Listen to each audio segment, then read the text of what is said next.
Let's take our first look at the 2022 wide receiver class with Emory Hunt right now on Fantasy Football Today in 5.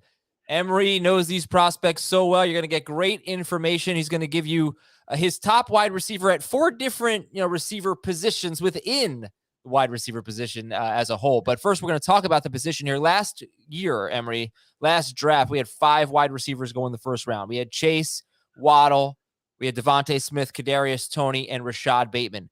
How many first rounders do you think we should have at wide receiver in 2022? I think we should have probably 3 to 4. I think we'll see a run on O tackles. We'll see a run probably on corners. Then we'll start to see the run on receivers. But I think by that time, we'll get 3 to 4 because edge rushers is a pretty good class too. So 3 to 4 receivers, I think, should go in round 1. And how would you compare this year's top tier, the elite wide receivers, the round 1 caliber guys to last year's? That's a great question. I would say this year is just a notch below in terms of the elite. Last year I had 2 receivers grading over 87 and 90, and that was Ja'Marr Chase and Devonta Smith. This year, no one has reached 90, but man, they're pretty doggone close. So I would say it's right there, maybe 1B compared to 1A. The depth of this class, I think, is tremendous. So you rank, you separate wide receivers into split end, flanker, slot, and inside receiver. So you're going to give us number 1 at each spot there and give us a brief definition. Let's start with your number 1 split end. Yeah, split end is your X receiver. That's the bona fide number 1 guy we got to go to in this ball game. And number 1 this year is Drake London out of USC. He is someone that you know is getting the football. You still can't stop him. He can win short, intermediate, deep down the field, plays above the rim like you want him to. It does a great job, I feel as though, after the catch. What's his speed explosiveness like? It doesn't matter to me. For me, it's more about can he catch the football? And he does a good job in getting separation. I think when we look at speed, we tend to look at, okay, that's how you're going to separate. But for him, he was playing with a lot of inexperienced quarterbacks. So he probably was open earlier in the route. Quarterback didn't see him and didn't throw the football. So when he finally got to him, now he's covered. It's like, oh, man, he can't separate. Man, I was open 5 seconds ago. You got to throw me the football. But I think his speed is good enough. He'll create that quick separation.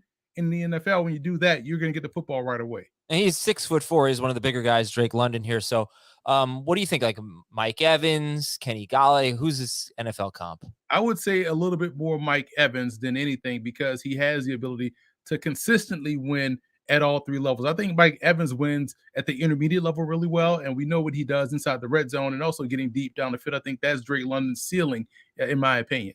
Okay, let's go to your number 1 flanker and tell us about that spot.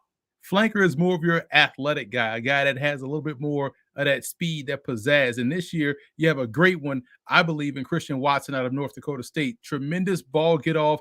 He has great routes. And also, he's a track guy, so we know he can fly. He also carried the football at North Dakota State in the backfield, so he's versatile. He loves to block inside also. So you can get him on the field right away. And at the Senior Bowl, he had one of his best days on the worst day out there possible when it was a torrential downpour. He was catching everything while every other receiver was dropping everything thrown their way. And how about his size? 6'4"? 6'4", 215, 220, and it has Gumby-like athleticism. I know you remember what Gumby used to do and Stretch Armstrong. Like, that's a guy you get in Christian Watson. Take away the logo off the helmet, just watch him play, and you see a bona fide star. All right, slot receiver. Who's your number 1 slot receiver, and what is a slot receiver? Slot receivers are guys that can win quick and that have tremendous explosiveness, whether it's short area bursts or guys that can really take the top off the defense. And to me, those 2 things aptly describe Jameson Williams out of Alabama. He can win right away, and if you don't get a hand on him, see you later, get ready for the next play, or get the extra point team out there because it's going to be a touchdown. He's going to pull away from you.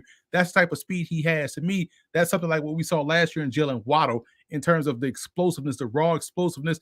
This is Jameson Williams' forte, and he's going to be a stud from day one out there on the field when he gets out there healthy on the field. Right, recovering from a knee injury, and not all slot receivers are Cole Beasley. He's more of the Jalen Waddle type, as Emory just said. And then inside receiver.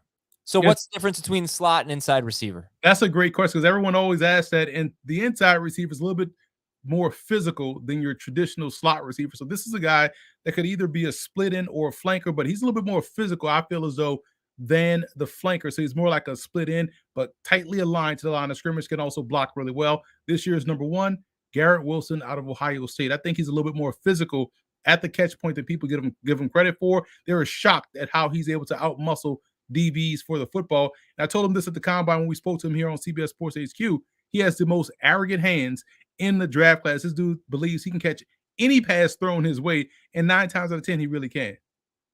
Okay, so you gave us your, maybe we'll save it for the next show. And you gave us your number one split end, flanker, inside receiver, and slot receiver. We'll find out who your number one overall wide receiver is. That was great stuff from Emory Hunt. And we'll have another episode for you tomorrow on Fantasy Football Today in 5 as we take our second look